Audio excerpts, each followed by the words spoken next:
Hey, Omar.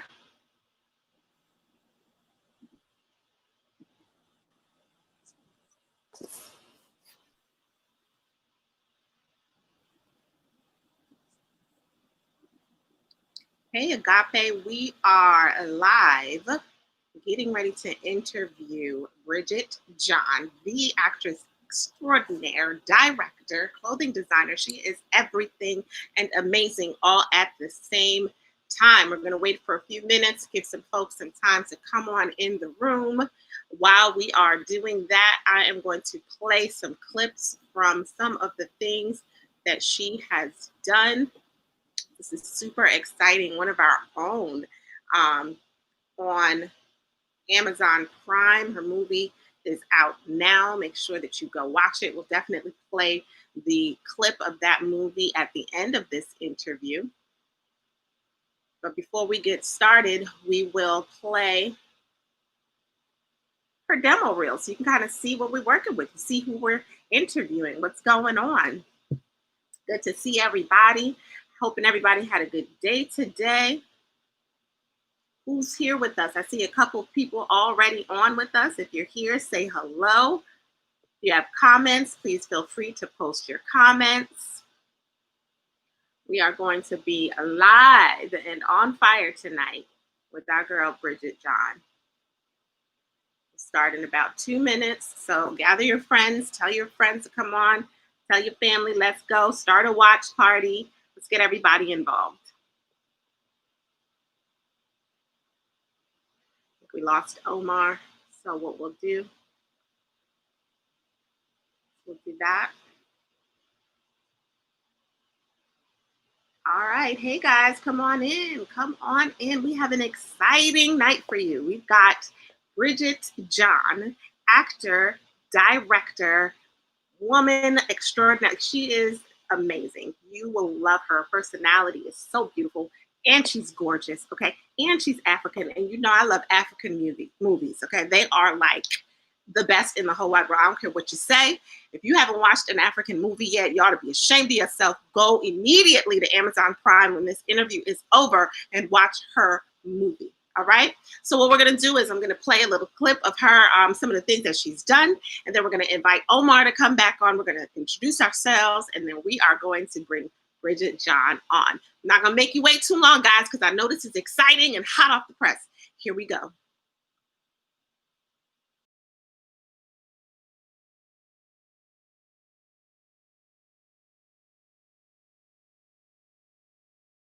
Listen to yourself. To never allow your emotions to get the best of you.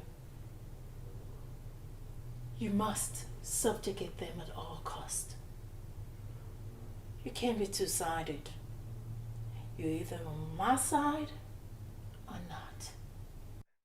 Well, for your information, all charges against me were dropped. Now, Michael, get out of my house before I call the police. Look, now you listen to me. Stop! Listen, nobody touches this body. No! Me. Do you understand? Look, you're joking me! Shut up! Think we can trust him? I don't know. Maybe we need to shake him up a little bit. What you have in mind? To set him up for a hit. Make him feel like they're really after him. Once he goes on TV and spills the government's dirty laundry, he won't have a place to hide. What do you do for a living? I'm a comedian. It doesn't matter. Never mind. You don't seem capable. Look, Fidelis, I'm sorry. It just has to be this way. No, it doesn't. Bridget, please. Fidelis, let go of my hand. What? It's over. Get that into your head. I say it's over.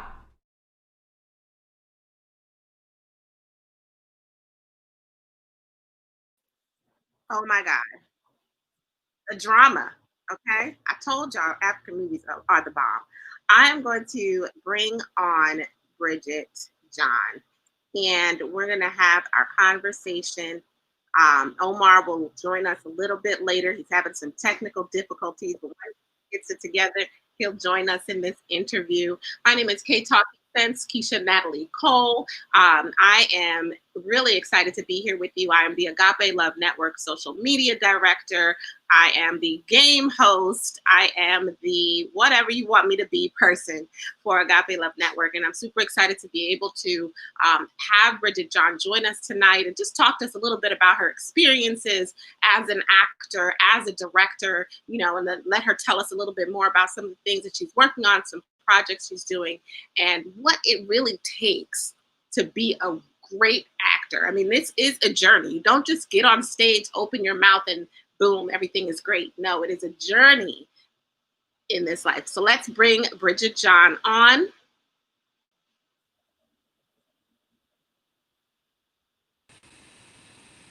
Hey, Bridget.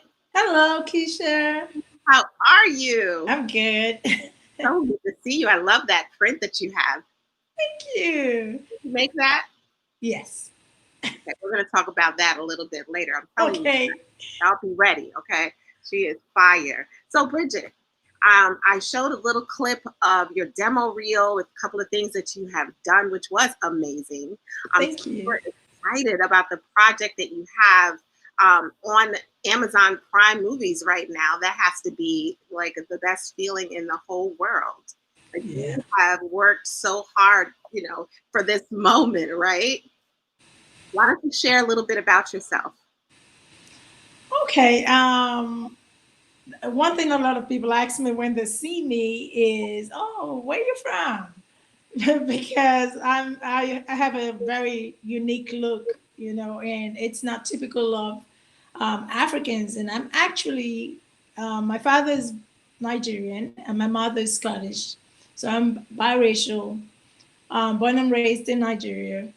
But I've lived in the US for like what 21 years now. So this is home now. I'm an actress. Started acting at the age of about 15, 16. And that was back in Nigeria in college. And got to the US, and it was something that I felt like, okay, I want to do this. I love to do this. And I started taking classes and eventually went to UNG, University of North Georgia, and got my degree in theater arts. And I just kept going. That's awesome. At 16 and in college, I'm from Jamaica. So, you know, we're already in college too at that age, you know, primary school, we don't secondary school, and all that, education here as we did, you know, abroad. It's wonderful. So, okay, 16 years old, you're in college, and you decide, man, you know what, this is something that I want to pursue. You know, and then you go on, and now you're actually taking classes in what you love. Was there anybody in your family that was like, girl, what is wrong with you? What are you doing? Oh, yeah. You said, the thing is, if you're not a creative, it's hard for you to understand another creative. So a lot of people, even some people in my family, they look at me like, wait, you're trying to invest all this time, invest all this money and stuff in what you want to do in acting, you know? And I knew from the get-go what I wanted to do and where I want to be. And I was determined, you know, and I didn't let anybody discourage me. And I just kept going. And then they saw, I had some people that were very supportive in my family, but some were like, I don't understand, you know. And eventually, when they saw all the accolades coming and everything coming, they're like, oh, okay. And then they saw me on set, on stage, and wherever they had to like see my work, and they believed in me at that point. They were like, that's my cousin. That's That's how it works. Wait, did your parents want you to be a doctor? No, they actually wanted me to be a teacher, which I got my degree as a special ed teacher. Okay. And so that's what they actually wanted me to be. And so. Well, you can still be a teacher. Just teach how to act. Teach people how to act. Right? Yeah. If you had to, based on all of the films, let's ask that first. How many actual films have you been in? I've been in probably close to 30. Okay. And out of those 30 films, which one of those would you say is your best work? I'll put it at 2 because right now I have 2 babies, and I just like, and they're 2 contrasting films. You know, Okay. Adora is one of them because that's my baby. That's my first feature that I produced myself. Wonderful. So that's like, I did Adora because I wanted to show people what I could do. Mhm. So I invested everything I had, went on and did like worked extra work or did other just to pull in the funds to finish and bring it to where it is today. So Adara is something that I hold close to my heart. And then I have another one that's going to be coming out soon. It's called Marina Campbell. And she's a completely different human being from Adora, you know. So, yeah. So those 2, I would say. Nice. And I'll definitely be checking that out. Um, okay. What is your favorite role to play as an actor? The villain. Ooh. Yeah. Tell me The more. antagonist, the villain. Yes. Tell me more. I just feel it's a strong choice for me as an actress, and not to say that's who I am in real life or in person, but I always want to go like I love challenges, so I want to be challenged. I want to like do something different, and for me, that's I don't like being in a comfort zone when it comes to like acting. I want something different. I want to live in somebody else's world and experience it and then come back to mine. That's the fun. It's just like it's therapy for me. You know, I just like leave my world, go somewhere else and come back to my world. I can be whoever I want to be. So it's like Beyonce when she, hits that stage. She's Sasha Fierce. Behind the scenes, she's like this nice, quiet, mild-mannered woman, and then as soon as she hits that stage, it's like, Yep. Flip it. I love it. Okay, well, we have our founder of Agape Love Network, Omar Liles, who has joined us. Omar, if you are watching on Facebook as well, I'll ask that you mute that video that's playing so we don't get feedback that I'm hearing right now. Omar Liles is the president of Agape Love Network. We're so excited to have you be able to join our broadcast, Omar. We're just talking to Bridget a little bit about some of the things that she's done, what's her favorite role to play. And if you want to take it over from here, go ahead. You can go from the question about what sort of person is going to, for your movie that's on the Amazon Prime, what kind of person do you think is going to love that particular character? I think everyone can relate to Adora. In one way or the other, we have had challenges where we find ourselves in very compromising situations or positions. And one thing about Adora is a lot of people who have been in broken marriages, failed marriages, relationships, and all that, especially for women, that's the point where you're most vulnerable and anything can happen. People take advantage of you. You just let it go. You just want someone to tell you you're okay, you're good, you're nice, you're beautiful. Everything that you felt that you had lost, you think, oh, I'll find it in this world, you know? So it's the most vulnerable time of anyone's life when you lose something, especially in relationships. So I think a lot of people can relate to it. I think a lot of people in the medical field can relate to it, you know. And the bottom line is trust God. Even if you've done things that you shouldn't have done, as long as you trust God, He will see you through. Amen. Listen, you got to preach in the middle of this interview. Well, Right? that is like that's like what I've been talking about for the last month to my young adults. I'm the minister for our young adults at my church. Oh, wow. And Nice. I'm always talking about trusting God no matter what. So yeah, absolutely. I hear just what you're saying. Hey, Omar, you got anything you want to ask Bridget?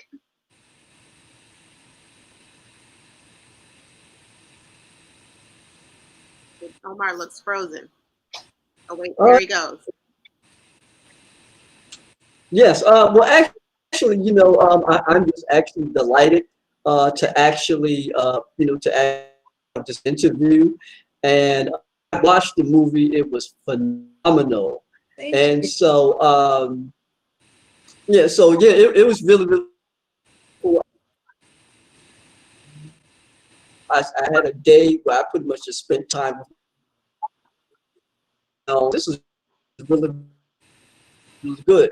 And what I did relate to it was that because I work in long-term care, I work in the healthcare field myself. And I thought that it was very interesting that you played that kind of role. So let me ask you this question. What got you actually started into acting? When I was in college, the first time I went to college, I was studying English language and special education, visually handicapped education. And one of the requirements to be in the English language department is that you have to do 3 years of drama. So it wasn't a choice, it was part of the requirements to graduate. So I had to do that for 3 years, and I fell in love with it at that point.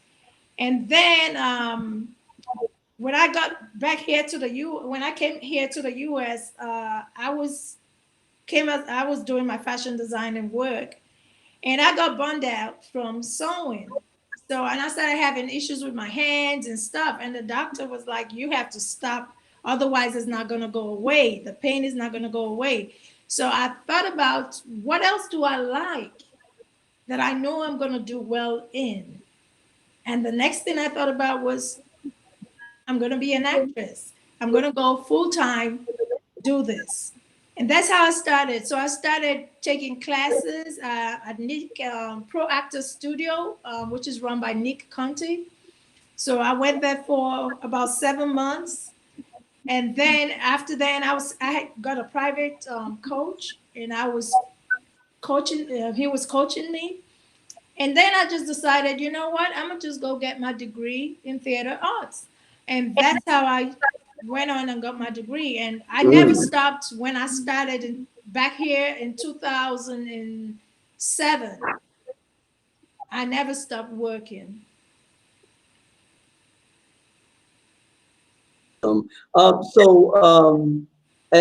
As long as you've been acting, do you have any of your best work that you pretty much have done? Was this your own film, and have you done more than one? You said if Adora was my only, the only one that I've done, the only film. Yeah. No, I've been in over almost close to 30 films. I've done TV, I've done film, I've done commercials, I've done theater. So I'm kind of like cut across all of like every area of the acting profession. And Adora is my pet project. It's one that I like. It's one that I produced myself. I'm the executive producer, and I Mhm. also played the lead in Adora. And it's something that did not just because I wanted to. Oh, let me do a film because I can, but I felt like I wanted to showcase myself because at that point I was doing all these films for people, and it just seemed like they weren't showcasing me like I wanted to. So I'm like, okay, you know what? I'm gonna do something that I will have total control over, and it's gonna be the way it should Mm, be. awesome. And that's how I went for it.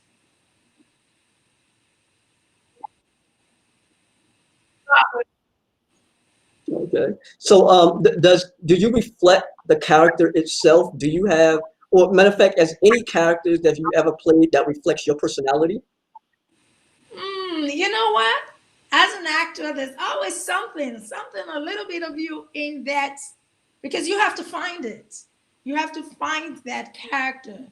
Mm. But what I do is I try to separate me from that character so I can really go in depth. But at some point, you still have to, like, there's a lot of substitution. If it's not you, you know someone who has been through that. And then you just try to find it, But in a lot of the films that I was married, fine. but I didn't have a husband that was beating on me. So it's just like you find it somewhere, but I haven't played anything that's really me, completely me, like, okay, this is me.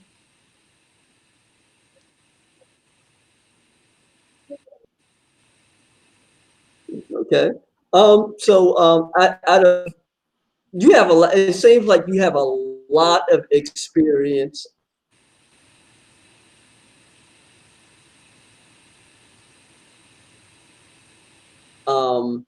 That I actually want to act hard to be yourself when you're actually going into these roles. I didn't hear that question. Yeah. I want to say, is it hard for you actually going into these roles when you're trying to act? Yes, yeah, because first of all, like I said, I have to separate Bridget. So at that point, I'm not Bridget anymore. And now, like in terms of Adora, when I did Adora, we shot that movie in, I think it was in 20 days or about 3 weeks. And I wasn't Bridget at that point. I was Adora, and I had to stay in that sober mood. I had to stay in that depressive mood for the whole time. So I try not to get. That's what I do when I'm taking on a role, especially a lead role. I stay in that same mode from before I start, before we start filming, till after we start filming. So even when I get home, I bring it home, so I can keep it going. So there's no break. So it's very challenging to be in that same mode for a long period of time, but it's just all for the good of the project.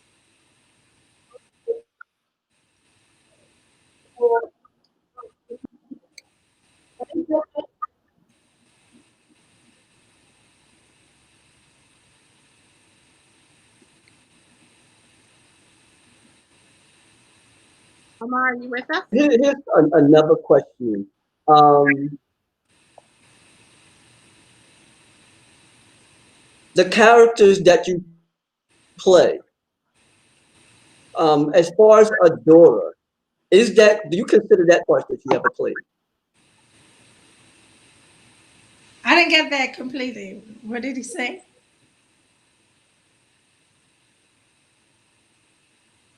Omar, she needs you to repeat the question.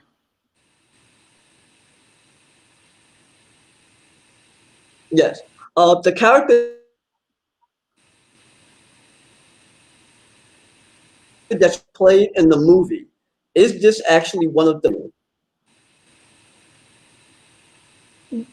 Is the did you hear the question, Keisha? Nope. Omar, can you say it again?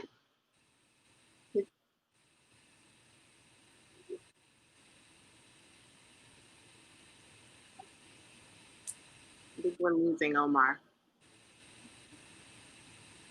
All right. Omar is frozen. So let's do this. I'm going to have. Yes.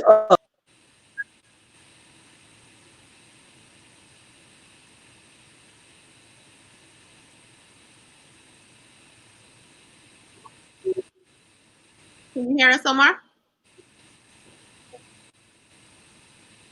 Yes, I can hear you now. Okay. So out of all the movies, what were you going to ask her? Yes, out of all the movies that you've actually been in the movie Adora, is that one of your that you've been in out of all the movies that you've played? Is that one I've been? I think he's trying to ask, out of all of the movies out of all the characters that you've played, would you say that the character you're playing in this new movie that you're putting out on Amazon Prime, is that your best performance as a character? I would say in that genre, I would say yes. I would say yes because because it was like an emotional roller coaster. So I would say yes. That's when it comes to like emotional films or movies. that's, I would say yes, I went in depth on that one. So yes.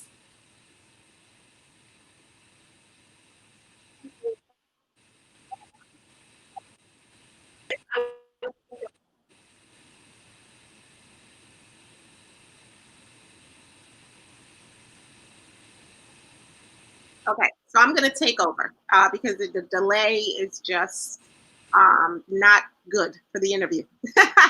So, Omar, I got you. So let's go back. Okay, so that character in that particular genre you're saying is a roller coaster of emotions, which is always great when you're doing drama, right? Like we need suspense and we need like extra up and down to the point where you're just like, oh my gosh. One, you're either gonna love this character, two, you're either gonna hate this character, or three, you're gonna feel sorry for this character. Like, what is going on? Okay. So definitely, so that's definitely a good thing to have in every movie for sure. Um,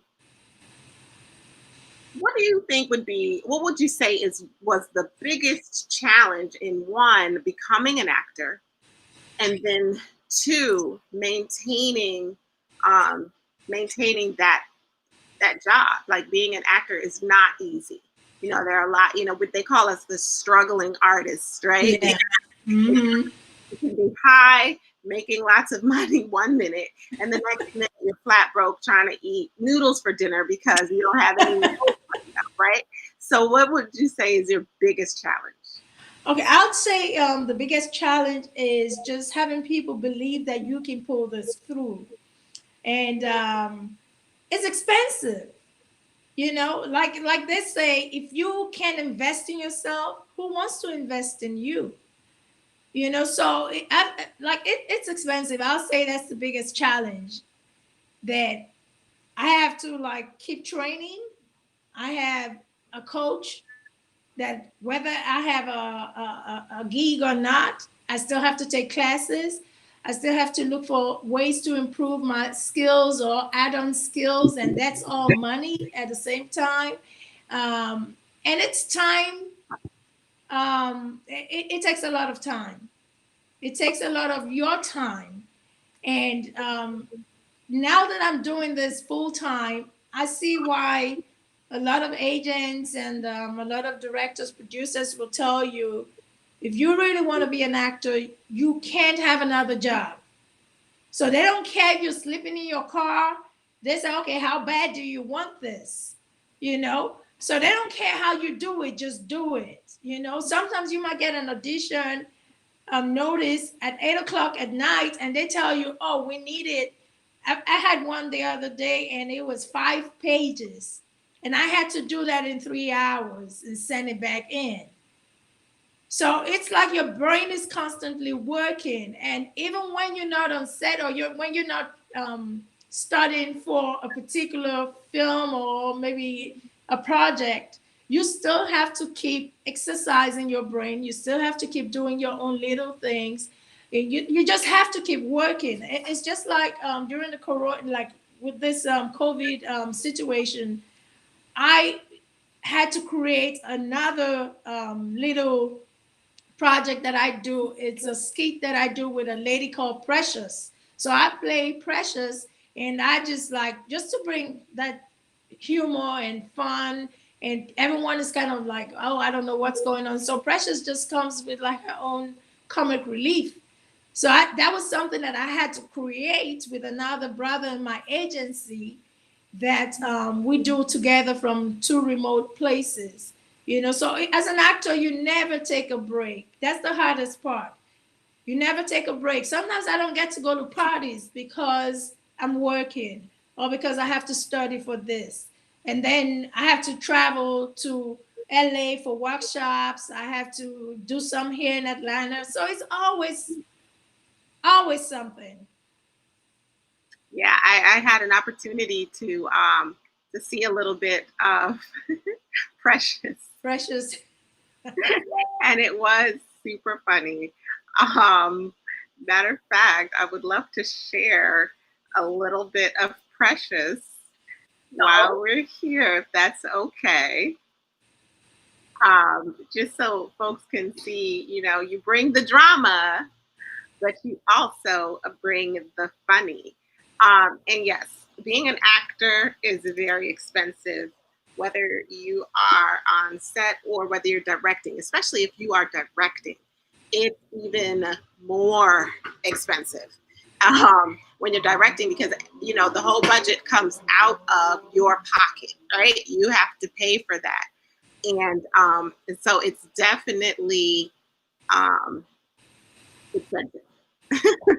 Got to learn how to live on a small budget, right?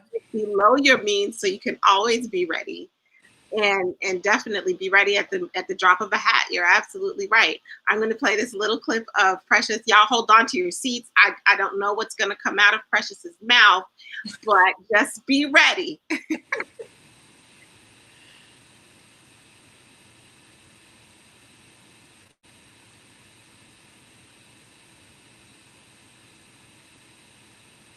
Deacon Jerome, it's Deaconess Precious.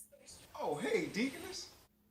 I was going through the list of tithers, and I see you haven't paid your tithes yet. Man, Precious, that COVID-19 raged from the depths of hell and crippled my business. I need a blessing. God is good.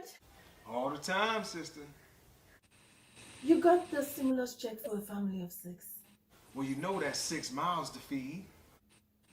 And the SBA bailout money? Your wife told Sister Mercy that's how she bought that brand new Mercedes last week. I know the church bills still need to get paid. Now you're talking. Hallelujah. I'm writing. That's your card number.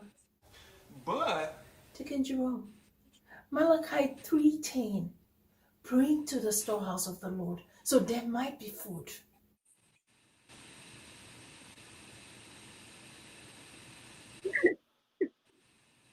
I love that. Bring the scripture in because he clearly forgot. What made you come up with that particular character? I think I just wanted something funny, and a lot of the directors and casting directors and the producers that I follow on Instagram kept saying, we want to see something funny. We want to see you guys do something funny. We don't want things that will make us feel depressed or sad right now. We just want funny. So I thought about it, and my agent, I'm with the Jackson agency. So Tiana Jackson is the owner, and she said, I need you guys to keep working. You can't keep still. And that's one thing I like about her, because she pushes you. She doesn't just let you sit on her roster and do nothing. So she does that. And I've learned so much being in that agency. And she kept saying, you guys need to create something. I need all of you, do something. And I just decided, okay, you know what? I can do this character, and then I need somebody. And I went to another brother at my same agency, and I said, Van, you want to do this with me? He's like, sure, I can do it. So I told him, I said, okay, can you write something? So he wrote something, and I loved it. And I'm like, yeah, let's do it. And we just started doing Precious. I think we have 4 episodes right now. And we have 2 more. We're gonna put that out soon. So a lot of people saw it and liked it, and everyone, can I be part of this? Can I be part of this? And so it's just, Precious is just unpredictable. She's just someone you can never tell. So what I did, I didn't want it to be one, she will play different characters in different scenarios. She works in the shipping agency. Next minute, she's in the mechanic shop. So it's just, but every time she goes, it's just like, what can I get? There's some people like that, they are all into everybody's business. And so I'm sure there are a lot of Preciouses out there that I'd love to meet too in person. Back in the day, in Living Color called her Mrs. Was it with Jenkins? What was her name? But you ain't heard that from me. Yeah, I think. She was like, yeah, she's such a hard worker. Every night she leaves her house at 5 o'clock and she don't come home till 3 a.m. that she wins. Wonder what she's doing with her life. Must be the pole, but you ain't heard that from me.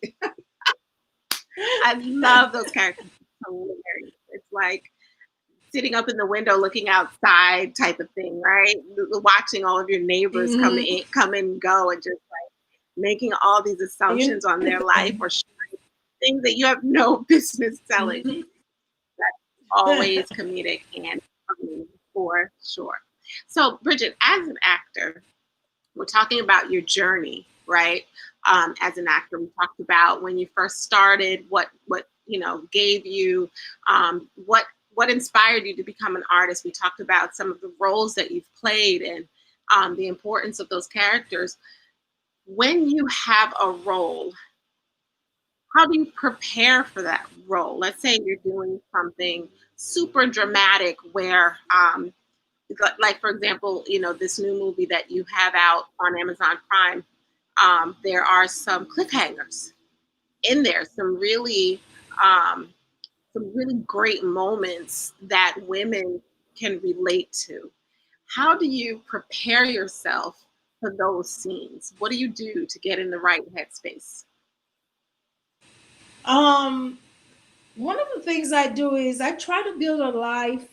I go through the script and try to build a life around that character, because when they give you a character, it's like giving you a skeleton. So what I do is I start putting the heart and the eyes and the nose. If I wanted to have like big eyes, okay, shit is big eyes. So it's like I give you a blank sheet with a name on it and just give you a little backstory. So what I actually do is I actually build a character. And I when I do that, then I present it maybe at the rehearsal. And if I need to change anything, I let the director know, you know what, I think this is the route I want to go. And if he says it's okay, then that's fine. And so I build a life around that character and I just go with it. And like you said in the beginning, when I'm a different person on set, I'm completely different. So I just build a life. I write a bio. That's something I do with all my lead roles that I play. I write like maybe a 3, 4, or 5 page. Sometimes it could be up to a 10-page bio on that character. So by the time I really am done with her, and I use that bio as a reference point as I go along during the production, during filming. So I use as my guide. So I do like they have the 5 things that you have to really do to build up this character. So I look at her emotional state. How does she think? What she's been through? Okay, I look at her family background. Does she have brothers, sisters, cousins, children, whatever? I look at her physical state. Is she short, tall, short hair, long hair? These might not be given to you in the script. So I put all of that together, and then she begins to come alive. And then I'm like, okay, what's she up against? Who's her friend in this film? Why is this person her friend? Is it a friend with they have mutual things they believe in? I just build a whole life around that character. And so by the time I'm on set, I know her. I know who she is. I know what she can do. I know what she can't do. I know how she's going to react to everything that is being thrown at her. So that's the way I go with my character, and I think that's the way like every actor should approach it. So it's not just memorizing lines. It's actually using those lines or whatever the writer has given to you to build up this character. Right. You have to create that so that in your mind you have somewhere to go. Do you draw on life experiences to invoke a certain sadness or joy when you come to a particular part in the script? I had my writer, Diane Diaz. She's a phenomenal writer. She is just like, I can't describe her, but she's really good, and she played Candy in the movie. And she watched me the way, like I'm just blessed. I'll cry on cue. You know, I can just go there in a heartbeat. And she said, Bridget, what makes you cry so easily? And I was listening to I had a little, what do you call those things? Walkman. I was listening to. And she said, what are you listening to? Because every time you listen to it, it just makes you really pour it out. And I actually listen to gospel music. That puts me there. I just listen to that. I can do it without that. But when I go really deep, I just listen to that, and it's just worship songs, and I just praise God and just see how good he is to me. And that just makes me just break down. You know, like sometimes when I cry in church, people think, oh my gosh, she must be like have real problems. Oh my gosh, she's really in trouble. No, it's just I'm just marinating in his presence and just thanking God that all he's done for me, I do not even deserve it. So that just makes me break down. Yeah. Well, that will do it. Okay. When I think about Jesus and what he has done for me, that'll definitely do it for sure. Oh yeah. Yeah. So, it's not the pain. Okay. It's the things he's done for me. Yeah. No, I'm with you on that one. Crying doesn't always have to be tears of hurt. It can also be tears of joy. That's for sure. So we have someone watching by the name of Anthony Washington. Shout out to you, Anthony. Anthony has a question for you, Bridget. He wants to know, do you think being from Nigeria helps or hurts you when you're going out for roles in, let's say, Hollywood? Yes, it does. It does, because sometimes, like I say, a lot of the roles out there that you find, they're not reading for people of our race. They're not reading for colored people, let me put it that way, or dark-skinned people, or Africans, or they're mostly reading for Caucasians. You know, so it's hard for you to even fit in there. You know, so yes, being an African, I have an accent. And even though I don't have a typical African accent, my accent at this point now is unidentifiable. People can't really, they just guess where I'm from, especially with the way that I look. But yes, if you, like, I started taking voice classes. I did that in college as well. Part of what I was doing with my coach at some point was vocal, my diction and how to enunciate properly and all of that. So that's something that you still would have to learn.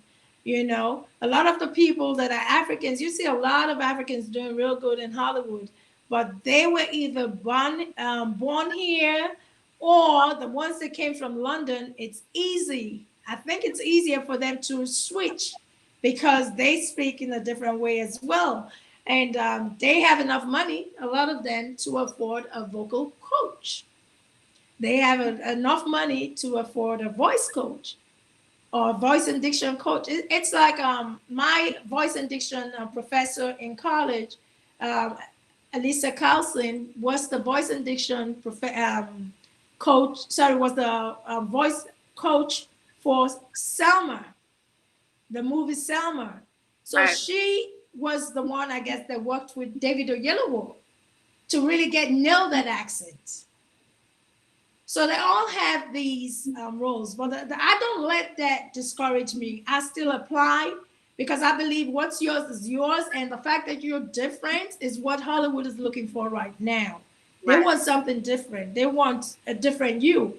And I tell you, if they want you, it doesn't matter how you speak. They'll find a way, you know. But it's just that they have to break that racial bias and all that goes on in the industry. You know, that's what I would say. But yes, it can affect you. But if you have the chops, if you have the skills, if you have what they really want, they'll find a way around it. It's like Idris Elba, right? Yeah. When Idris Elba is off the set, he has a completely British accent. That's all. You know, so most of them that you see on there, that's not their real accent. But when you go there, it's like when I have to do certain auditions, I don't speak like I'm talking now. I have to actually do those auditions in the like a general American accent. Right. You know, so that's the way it is. So whoever, Anthony, I would say don't get discouraged. Just do your best. The acting is what's important. I'll give you an example. I was in a play one time, and during the auditions, they threw out every single role there was for me to see where to place me, and everything they brought, I blew it. Everything they brought, I was just right on top of it. And the lead role needed to know how to sing, which a lot of plays, they want you to know how to sing. And that's something I'm still working on. I'm not going to say I can sing.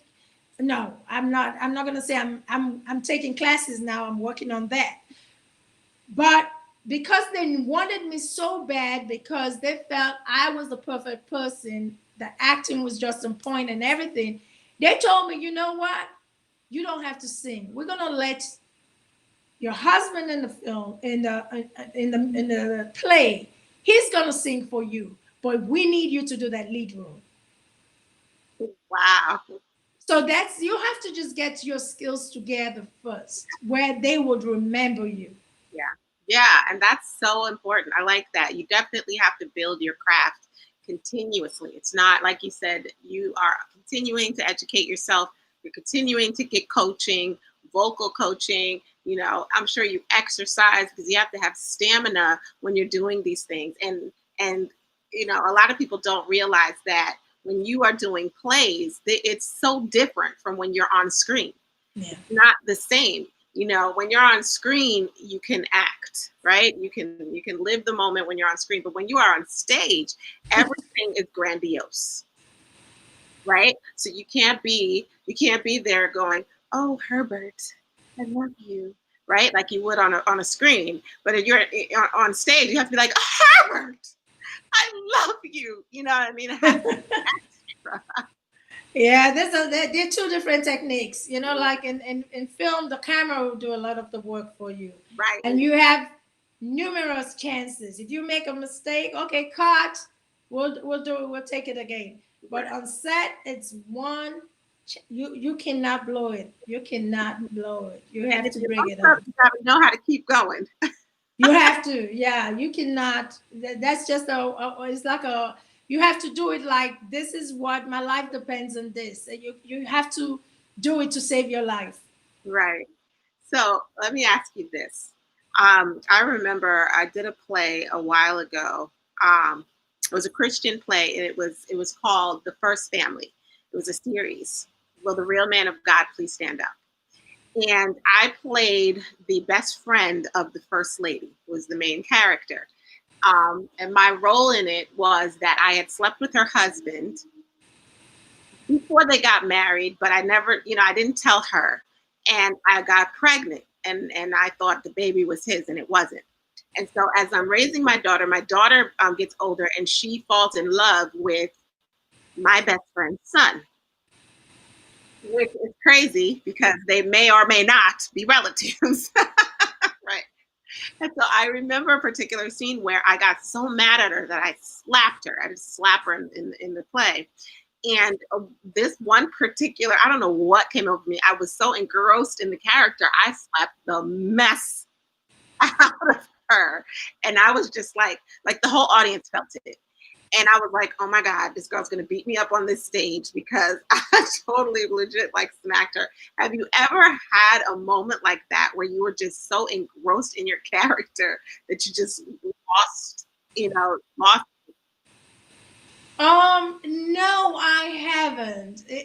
When it comes to the slapping, there are techniques to it where it seems like you, especially on stage, where it seems like you're really slapping the person. But you hear all that, but you go right like this and across your hands are like somewhere here, way behind his head where no one can see. So when you go like this, you're going behind his head just like that, and nobody sees it. It's a kind of blocking that you will do, So I haven't really. I had to learn that in one of the plays that I did, but the one thing I know was we were doing a drill one time before we got on set, and the director, he was the director in that play was Rufus Bond. He was Mustafa in The Lion King, and he played Color Purple with Oprah Winfrey, and he was the director, and he started pulling it out of us. I needed to go back. I needed to think about yourself, substitute this, that, and the other. And we were doing it. We were going in a circle. And as we were doing that, I think someone behind me kind of accidentally maybe tugged on me or pushed me or something. And I just didn't know when I went like, boom. Because I was in a different zone. I was in a different moment. But that was not on set, But on set, like I said, it's not me anymore. It's the character. And I would have built up everything that character would do before I got on there. So when I get there, it's just natural. It's just people always ask me, that my fellow actors on set and on stage, they're like, how come you can do this? How come you do this? And how come you do that? I said, because I have to work at it. I just don't come in here. When they give you, a lot of actors think, oh, I got a role, and they're so excited. They just gave you work. Right. So it's a lot of work. Like just before I came on this show, I just got an audition notice from my agent. And each time I get that, I'm like, oh, okay, I have to, because if sometimes when I get from other people, it's okay, I have a choice. I might do it, or okay, if I don't feel like doing it, it's okay, no hard feelings. But when it's from my agent, I know it's not a choice. You need to do it. And she expects you to get coaching before you do that. You tape that audition. So it's a lot of things that go into it. So as soon as I saw it, I'm like, okay, I have to work. So it's like putting you in a classroom. That's right. The way it feels. You have to work. And the one thing at this point in my career, I don't want to go in front of any director or producer or casting agent and look like I don't know what I'm doing. Right. Yeah. So it is work. So yeah, but what you asked me, I have not had that situation before, where I have to just forget who I am, who the character is, and just go into myself. I know some people that do it. When they go there, they can't come back. You have to give them like almost like a couple of hours to even come back to who they really are. Yeah, that is so true. So, going back to the movie that you have out on Amazon Prime, if you can get a celebrity besides yourself, right, another celebrity to play your part in that movie, who would it be?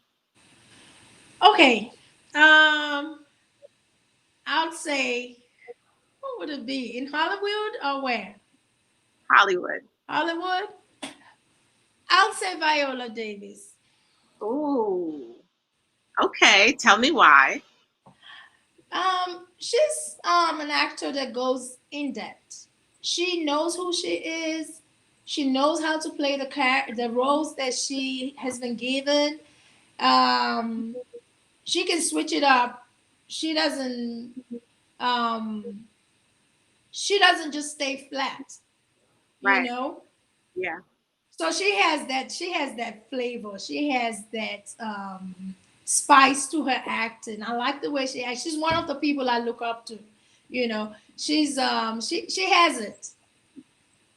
So I would say her. She's a very strong character. And when you watch her films, when you watch her work, you wonder if this is probably her life. This is what has happened to her. This is what she must have experienced it somewhere, somehow.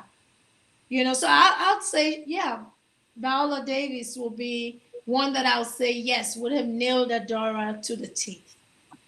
Yeah, she's very strong as Yeah, an she's a actress. very strong actor.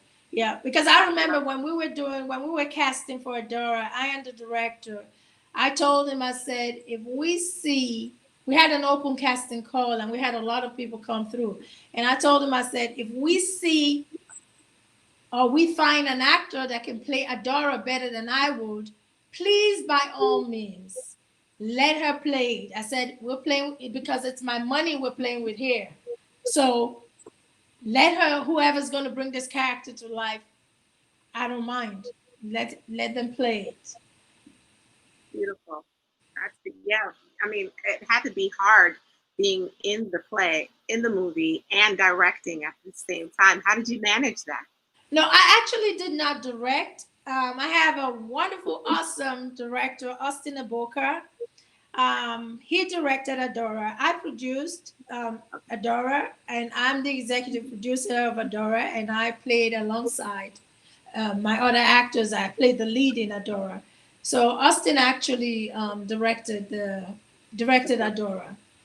Oh, okay. Yeah. So for the audience, just so that they can understand, tell us what the difference of a director, the role of a director versus a producer. Okay, the producer hires the director. And once that happens, the director pretty much has the say so how he wants the film to go. The director is like the CEO on set. Like he's in charge of everything. So he says this is how every other person, he has to check every other person to make sure that they're doing what they're supposed to do. He knows how he wants the film to be at the end of the day. He sees the vision. You might see it in one way, but he's seeing the film as a whole. You're seeing a script, you're seeing an actor, but he already has seen the film as a whole. So he puts it together in the way he tells the story. Let me put it that way. The director tells the story that the writer has written and needs the actors to convey that story. So the director is who actually makes a film what it is supposed to be.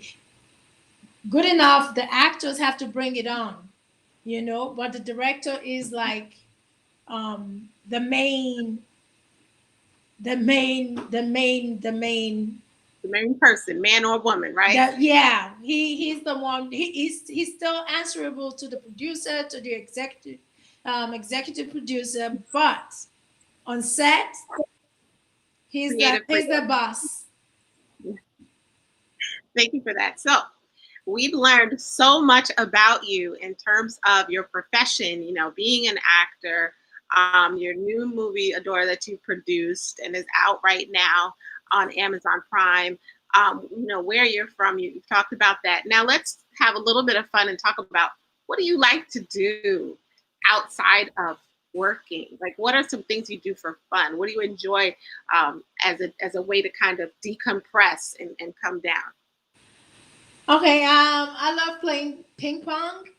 I played competitive ping pong in college. So that's something that I still enjoy to do. I love riding my bicycle, and I love to garden. I love flowers, and so I just grow my own flowers. I have a big garden in my yard and all that, and I just love to go out there and see them. I just feel like, I just see them as things that I like. Sometimes my son tells me, Mom, how are your children? Have you checked on them today? So that's something that I enjoy to do, just garden, and then that's pretty much it, I'd say. Yeah, those are the Are things you I love.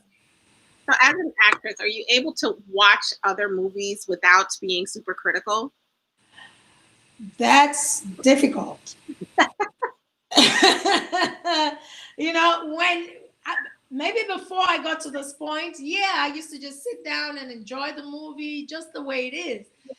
But when I started producing, when I started making films, I was seeing it in a different way. I was seeing every little things that they did and didn't do right or should have done. But besides that, when I watch films nowadays, I am looking for things that I can pull out for myself. I look at the actors and I see what they do that I like, and I put that in my pocket. I watch the way, the different angles, the shots, all of that. I put that in my pocket because even though I do not like behind the cameras, because I went to film school after my theater degree. I went to film school. I was there for a year at the University of North Georgia, where I got my theater degree. But yeah, film school behind the camera, it just wasn't for me, So I was like, okay, I'm gonna take a break. I did 1 year there, but was not really for me. So yeah. We hire people for that. You don't have to worry about that. You just Yeah, hire yeah, people yeah, for yeah. that. I have people do that part for me. But I'm glad I did go because it gave me an idea. I know a lot of things that are supposed to be done and said, as against just coming there and not knowing anything. So I know, okay, yeah, I might not be able to operate the camera the way it should be operated, but I know how the shots are supposed to look. I know what it's supposed to look like and what they need to do and all of that. So yeah. When was the last time you've been home? 2018. Now, when you go home, are you like superstar status, or do people like recognize you and they're like, "Oh my God"? One thing that I've always prayed to God, when I told another colleague of mine, there's a good friend, we're good friends, and he's an actor, as well, and we go to the same church. And I told him, I said, one thing will truly bless us actors, that we know Christ and we knew him before we became actors to this point, because that's like, it keeps you in check. The one thing I've prayed to God for is keep me humble. Yeah. It doesn't matter how high I go, just keep me humble. And if I'm going to go out of line, that if I get to a certain point and I lose who I am or who I'm supposed to be, then it's not a blessing. Right. It's not a blessing. And this is a gift that God has given to me to tell stories. And if I decide to become somebody else over something that I did not give to myself, then I believe that it's something that can be lost. Because if God gave me that, and then now I think like I'm better than other people, or the only one thing that I do when I go home, I always try to get someone like maybe an escort, like a security person, because of the way things are over there, to just go with me so that I feel safe, So that's about it. But when it comes to like, even sometimes people say, "Oh, don't I know you?" Like when they come to my store and they see me, and they're like, "You look familiar," and I'm like, "Oh, really?" And they're like, "You look like I've seen you somewhere. Do you do movies?" Mm-hmm. Yeah. Oh, really? Yeah, I thought I saw you. Were you in this person's movie, or I saw you in that person's? Mm-hmm. Yeah. I don't flaunt it. I don't. I want to stay humble, and as much as possible. There are times I go places and I see it might be somewhere I know someone is going to recognize me. I might just sit in my car till they leave. I'll be watching. When I don't see them anymore, then I'll go in the store. Because I just want to be me. I just want to be who I am. People don't even believe I have children because I don't bring my kids into my life. Right. I want them to live their own lives and I live my life. And I don't want people to know me as that. I just want to be like, okay, everybody's my friend and all that. And because your fans make you who you are. Right. That's so true. And privacy is super important as well. Okay. So we have, believe it or not, been talking for an hour, a little over an hour already, which is like amazing because I could talk to you all day long. Like you're so fabulous. Before I let you go, if there's anything that you could say, if there's two things that you could give, pieces of advice to maybe actors that are, or people that are interested in acting, becoming actors, or people that are, immature in the acting phase, they're still growing in that phase. What are two things that you would say to them to help them grow as an actor? Okay, first of all, I always encourage people to go on set. It doesn't matter what set. You can become an extra. Like here in Atlanta, you can go be an extra somewhere. Just go there and see if that's what you really want to do. And if you feel like, okay, yeah, if you get bitten by the bug and you say, yeah, this is what I definitely want to do, then the next big step is start taking classes, train, take classes, start watching videos on YouTube. There are a lot of free videos on YouTube. Watch videos on YouTube, train. That's the main thing. Invest in yourself, and once you start doing that, you keep going and you keep going and keep your networking tight. There are a lot of actors, acting groups on Facebook that are free. You can join those and just network. And that's one big thing I would say, it's not an overnight thing. You're not going to get there overnight. But your determination, there are a lot of times where you feel like giving up. You don't want to do it anymore because there's no money in it. And to let those aspiring actresses and actors know that in the beginning, they're not going to pay you. You have to get what we call your street credits. You have to do stuff for free just to build up your resume. When you get to a certain point, then people start paying you. And then you can start adding on, depends on the skills that you have. Same thing with the producing, with the producers, the directors. Don't just wake up one morning and either play with your money or somebody else's money saying, I can do it because I've been on set before. If that's not your area, you have to learn the ropes. Go on set, work as an apprentice with a director, work as an apprentice with a producer, a cinematographer, do some kind of internship with a DP. When you start learning all those things and you know what you need to be doing, then you can play with your money or somebody else's money, and then start taking classes, going for workshops, start doing things. And then, if you now find a place for yourself, this is the area I want to be in. It's different from just buying a camera and say, let's go, So that's what I would advise anyone, and stay humble.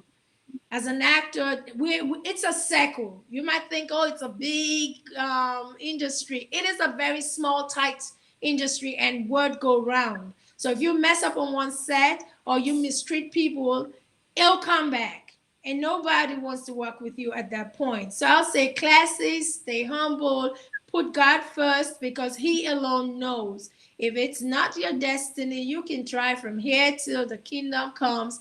If that's not what God says, so you have to pray about it and say, okay, I want to go this route. And if it's what God says, He's going to be behind you 100%. Amen to that. That is so true. With God first, and all things will follow for sure. Oh my goodness. Bridget, thank you so much for joining us here, for just giving us the opportunity to get to know you a little bit better. Thanks for chatting with us. Before we go, I do want to showcase your trailer for the movie that you have out on Amazon Prime, so that the audience can, see, and then two, go and watch it. Okay. Yeah, please, and give reviews on Amazon. When you watch it, give reviews on Amazon. So that helps us too with the rating. Yes, make sure you give reviews, good reviews, good reviews, guys. Let's support this actress. Let's share her work. Tell everybody, about her and her film.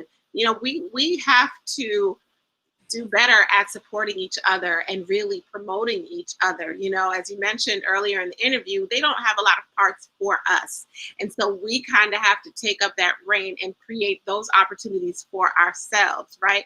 So Shonda Rhimes, look at what she did. You know what I'm saying? She decided, hey, listen, there's just not enough women, Black women, that are in positions of power in movies and television shows. And boom, here comes How to Get Away with Murder, right? And here comes Olivia Pope.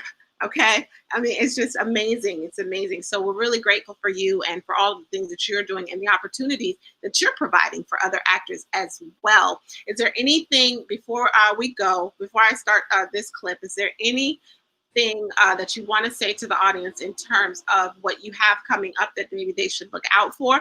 Definitely, guys, go to her YouTube channel and subscribe so you can, watch all of her videos there. Definitely check her out on BridgetJohn.com. But is there anything else that you would like to share with the audience so that they can keep up with you? I'll just say keep watching my work and please go support Adora on Amazon Prime, and also look out for Marina Campbell. It's going to be out soon, and I'm actually looking for I'm casting for a Caribbean actor about the age of 40 to 50. So if you're in that category, you're a male actor, Caribbean, it could be from Jamaica, Barbados, wherever in any of the islands. I just want an authentic Caribbean accent. Please, you can send me a message on BridgetJohn42@gmail.com, or you can actually send me a message on my website, BridgetJohn.com, or you can reach out to Omar, and I guess he'll be able to forward me your message. And I really appreciate you, Keisha, and I thank you, Omar, for just giving me this opportunity to share my story as an actor. And also, if other actors have questions that they want to ask me, they can inbox me on Bridget _ John on Instagram, or Bridget John on Facebook. And I'll be here to answer your questions. I'll be here to help you through your own journey to become what you really want to be as an actor or a producer or filmmaker. Perfect. And I am just posting that here for everyone so that they can see that as well. All right, I'm going to play this clip. Bridget, thank you again so much. Thank you, Keisha, for tuning in. We look forward to doing many, many more of these. Bridget will definitely do something else with you for sure. Maybe some kind of skit or something will be fun. When you said you were looking for a Caribbean person around the age of 40 to 50, I was like, wait, and then you said it was a man. I was like this at first. You said it needed to be a man. I can do, like, wear a hat or something if you need it. My voice does go low if you need it. But definitely we'll put that out there in the group as well to let everybody know that you are looking for someone with that information. If you could email that to me too, I'll share it on my boards. Okay, I will. Yeah, thank you. Here is Adora. Please don't pass go. Don't collect $200. Run straight to Amazon Prime and watch this movie and give great reviews so that she can blow up on screen. Thanks so much, guys.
fucking me! Shut up! I said shut up!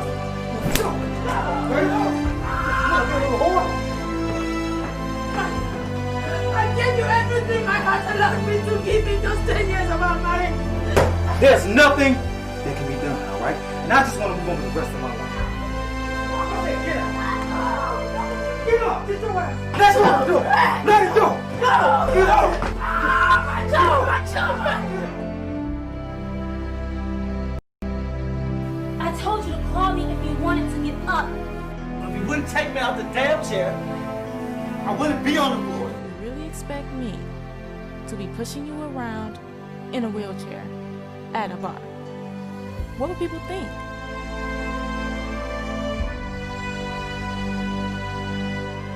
Honey, I think I left my name tag.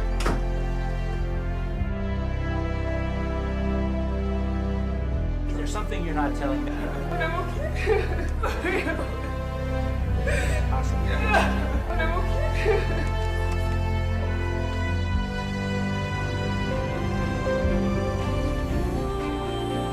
One of the first things that we're taught is to stay within the scope of our duties, Adora. I've suspended you from work until further notice. I heard about what happened to your sister. What are you doing? I work here. What happened to your nursing job? Are you blind? Isn't that what you see me do? Yeah, whatever. But, you know what? Just keep the change. You need it more than I do anyway. Adora, can I see you in the back office for a few minutes? Lord, deliver me from